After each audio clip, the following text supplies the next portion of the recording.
14ನೇ ಪುಣ್ಯತಿಥಿಯ ಸ್ಮರಣಾರ್ಥಕವಾಗಿ ಇಲ್ಲಿ cricket tournament ಆಯೋಜನೆ ಮಾಡಿರೋದು ಬಹಳ ಸಂತೋಷ ವಿಷಯ. ನನಗೆ ಡಾಕ್ಟರ್ ಭವಾನಿ ಅವರು ಫೋನ್ ಮಾಡಿ ಹೇಳಿದ್ರು, ಸರ್ ನೀವು ಬರಬೇಕು ಅಂತ.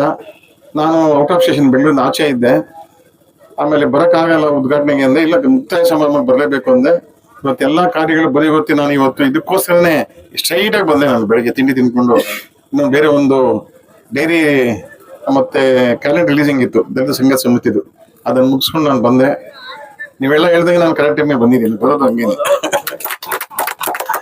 ಈಗ ನನಗೆ ಒಂದು ಸಂತೋಷ ಏನಂದ್ರೆ, ಈಗ ಇಲ್ಲಿ ಬಂದ್ಮೇಲೆ ನನಗೆ ಆತ್ಮೀಯ ಸ್ನೇಹಿತರು, ನನಗೆ ಬ್ರದರ್ ಅಂತಾನೆ ಕೇಳಿದ ಶಿವಣ್ಣವರು ಒಬ್ಬ ಸ್ನೇಹಿತರಾದ್ರು ನನಗೆ. ನಮ್ಮ ಭವಾನಿಯವರು ಮಗಳ ಸಮಾನ ಒಂದು ಮಗಳು ಸಿಕ್ಕಿಲ್ಲ ನನಗೆ. ಆಮೇಲೆ ನಮ್ಮ ಸಂಸದರು ಅಷ್ಟೇ, ಇವರು ನನ್ನ ರಿಲೇಷನ್, ನಮ್ಮ ಬ್ರದರು ಮುನ್ಸ್ವಾಮಿ ಅವರು, ನಾವು ಸಂಬಂಧಿಗಳು. ನಮ್ಮ ರಘುಪತ್ ರೆಡ್ಡಿ ಅವರು ಅಷ್ಟೇ, ರಾಜಗೋಪಾಲ್ ಅಷ್ಟೇ ನನ್ನ ಹಿತೈಷಿಗಳು. ಯಾವತ್ತೂ ಅವರು ನನ್ನ ಬಗ್ಗೆ ಏನೇ ಆಗಲಿ ನೆಗೆಟಿವ್ ಮಾತಾಡಿದ್ದಿಲ್ಲ. ನನ್ನ ಏನೋ ಒಂದು ಕ್ಯಾರೆಕ್ಟರ್ ನೋಡಿ ಅವರು ಭಾಳ ಎನ್ಕರೇಜ್ ಮಾಡ್ತಾ ಇದ್ರು. ಅವ್ರು ಹೇಳೋದಲ್ಲ ಓಟ್ ಹಾಕಿಲ್ಲ ಅಂತ, ಓಟ್ ಹಾಕ್ಲಿ ಬಿಡಿ ನನಗೆಲ್ಲ ಒಂದೇನೆ. ನನಗೆ ಒಂದು ಸಂತೋಷ ಏನು ಅಂದರೆ, ಸರ್ ಆಲಂಗೂರು ಬಿಟ್ಟರೆ ನೀವೇ ಸರ್ ಕೆಲಸದಲ್ಲಿ ಅಂದ. ಅದನ್ನಂತೂ ನಾನು ಮರೆಯೋಕ್ಕಾಗಲ್ಲ. ಸಾಹೇಬರ ಮುಂದೆ ನಾವು ಹಿಂದೆ, ಅದರಲ್ಲಿ ಅನುಮಾನ ಇಲ್ಲ. ಅವರು ಬಹಳ ವಿಧಾನಸೌಧದಲ್ಲಿ ಮಾತಾಡ್ಬೇಕಾದ್ರೆ ವೈಕೆ ರಾಮಯ್ಯ ಬಿಟ್ಟರೆ ಇವರೇ ಟೇಬಲ್ ಗೊತ್ತು ಮಾತಾಡ್ತಾ ಇದ್ದು. ವೈಕೆ ಸ್ಟೈಲ್ ನಮ್ಮ ಆಲಂಗೂರು ಅವ್ರದ್ದು ನನ್ಗೆ ಚೆನ್ನಾಗಿ ಗೊತ್ತಿದೆ ನನಗೆ. ಏನೋ ಪಾಪ ಅವರು ಬಹಳ ಸಣ್ಣ ವಯಸ್ಸಲ್ಲಿ ಹೋದರು, ಬಟ್ ಅವರ ಸ್ಮರಣಾರ್ಥವಾಗಿ ಮಗಳು ಮುಂದೆ ನಿಂತ್ಕೊಂಡು ಅವರ ಸಾಥ್ ಕೊಟ್ಕೊಂಡು ಶಿವಣ್ಣವರು, ನಮ್ಮ ಹರೀಶ್ ಗೌಡರು ಮಾತಾಡಿದ್ರೆ ಫೋನ್ ಮಾಡಿದ್ರು ನನಗೆ ಬರಲೇಬೇಕಂತ. ಹರೀಶ್ ನನ್ನ ಶಿಷ್ಯ, ಕನ್ನಡ ದಕ್ಷಿಣ ವೇದಿಕೆ ಅವರು. ಅವ್ರ ಊರಿಗೆಲ್ಲ ಹೋಗಿದ್ದೀನಿ, ಮದುವೆ ಬರೋಕ್ಕಾಗಿಲ್ಲ, ಅದಕ್ಕೆ ಏನೋ ಒಂದು ನೆಕ್ಸ್ಟ್ ಬರ್ತೀನಪ್ಪ ಮನೆಗೆ ಹರೀಶು, ಭಾಳ ಮಿಸ್ ಮಾಡ್ಕೊಂಡೆ ಅನ್ಸುತ್ತೆ. ಆಮೇಲೆ ನನ್ನ ನಿರೀಕ್ಷೆ ಹಂಗೇನೆ ಇವತ್ತು ನಮ್ಮ ತಾಯಿಯವರು ಇದಕ್ಕೆ ಪ್ರೋತ್ಸಾಹ ಮಾಡಿದ್ದು ನಮ್ಮ ಮಾಜಿ ಸಂಸದರಿಂದ ಮುನ್ಸ್ವಾಮಿ ಅವರು. ಅವ್ರ ಪ್ರೋತ್ಸಾಹದಿಂದ ಅವರು ಚಾಂಪಿಯನ್ ಆದ್ರು ಅನ್ಸ್ಬೋದು. ಅವ್ರು ಚೆನ್ನಾಗಿ ಆಟನೂ ಆಡಿದ್ರು. ನಮ್ಮ ಸಿಗಲಿ ಸುಂದರ್ ಅವರು ಪಾಪ ಆಪರೇಷನ್ ಮಾಡ್ಕೊಂಡು ಬೆನ್ನು ಅವ್ರು ಓಡಾಡಿ ಅವರೊಂದು ಬಾಲ್ ಹಿಡಿದ್ರು. ಅಂದ್ರೆ ಇವರಿಬ್ಬರು ಎರಡು ಟೀಮು ನೋಡಿ ಹೆಂಗಿದೆ. ಮ್ಯಾಚ್ ಫಿಶಿಂಗ್ ಅಂತ ಇಲ್ಲ, ಆಟ ಆಡಿದ್ದಾರೆ. ಮ್ಯಾಚ್ ಫಿಶಿಂಗ್ ಇಲ್ಲ. 27 ತಂಡಗಳ 3 ದಿವಸ ಸುಧಾರಿಸ್ಕೊಂಡು, ಮಳೆ ಇಲ್ಲ, ದೇವರ ಅನುಗ್ರಹದಿಂದ ತಣ್ಣಗಿದೆ ನೋಡಿ. ಇವಾಗ ಎಷ್ಟು ನೀಟಾಗಿ ಮುಗಿದ ತಕ್ಷಣ ಕೂಲ್ ಆಗೋಯ್ತು. ಈಗ ಮುಕ್ತಾಯ ಸಮಾರಂಭ ಚೆನ್ನಾಗಿದೆ. ಮುಂದಿನ ವರ್ಷ 15ನೇ ವರ್ಷದ ಪುಣ್ಯ ತಿಥಿ ಸ್ಮರಣೆಗಾಗಿ ನನ್ನಿಂದ ಏನಾದ್ರು ಒಂದು ಕೊಡುಗೆ ಇರುತ್ತೆ. ಅದು ನಾನು ಏನು ಅಂತ ಹೇಳಕ್ಕಾಗಲ್ಲ. ಹತ್ರ ಬಂದಾಗ ನಾನು ಹೇಳ್ತೀನಿ, ನೀವು ಹೆವಿ ಪೆನಾಲ್ಟಿ ಹಾಕಿಬೇಕಾದ್ರೆ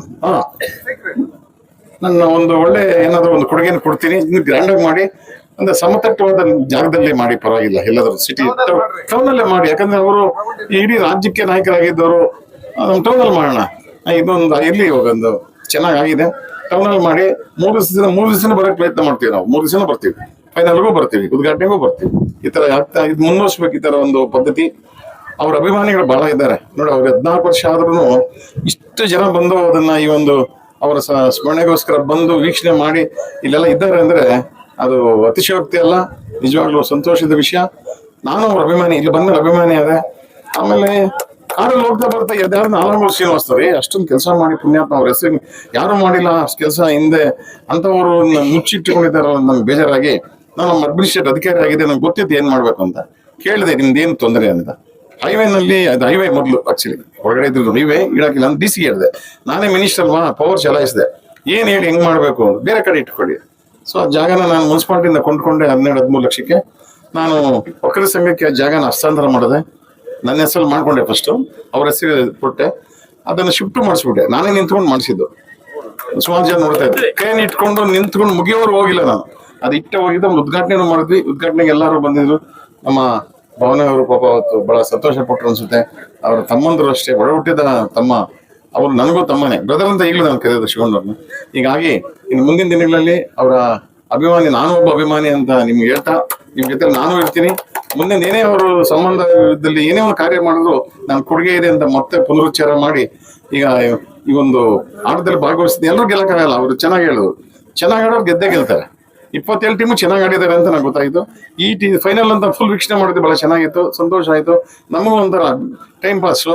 ಆಮೇಲೆ ಏನೋ ಮಾಮೂಲಿ ರೋಟೀನ್ ವರ್ಕ್ಸ್ ಬಿದ್ದು ಚೇಂಜ್ ಇದು ಒಂಥರ ನೋಡ್ಕೊಂಡು ತುಂಬಾ ನಮ್ಗೆ ಹಬ್ಬ ಇದ್ದಂಗೆ ಆಯ್ತು ಇವತ್ತು. ನೆಕ್ಸ್ಟ್ ದಿನಗಳಲ್ಲಿ ನಾನು ಏನೇ ಕಾರ್ಯಕ್ರಮ ಮಾಡಿದ್ದು ಇವ್ರ ಪರವಾಗಿ ಕರೀರಿ, ನಾನು ಬರ್ತೀನಿ, ನಿಮ್ಮ ಜೊತೆಲಿ ಇರ್ತೀನಿ ಅಂತ ಹೇಳ್ತಾ ನಾನು ಮಾತು ಮುಗಿಸ್ತೀನಿ. ಜೈ ಹಿಂದ್, ಜೈ ಕರ್ನಾಟಕ.